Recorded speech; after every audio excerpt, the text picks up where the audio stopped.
Comme le disait Aristote, là où sont vos talents et où les besoins du monde se rencontrent, là se trouve votre vocation. De manière plus prosaïque, Jean-Baptiste Say écrira dans son Catéchisme d'économie politique en 1815 « Un entrepreneur d'industrie doit d'abord acquérir les connaissances qui sont à la base de l'art qu'il veut exercer. » Qu'est-ce que le management ?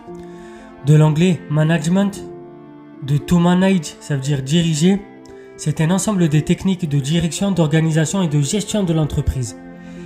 Au début de l'industrialisation de la seconde moitié du XVIIIe siècle, les propriétaires d'entreprises n'éprouvaient aucune difficulté à les diriger d'eux-mêmes.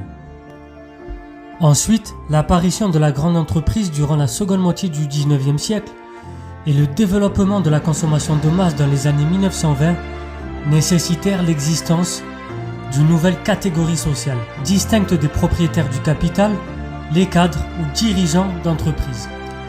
On doit à l'ingénieur français Henri Fayol, considéré comme l'un des pères du management, une classification des différentes fonctions qui s'attachent au métier de dirigeant. Fayol, ingénieur des mines, directeur général d'un grand groupe minier et métallurgique, publie Administration générale et industrielle en 1916, où il rend compte des 6 fonctions essentielles qui sont dans les grandes firmes.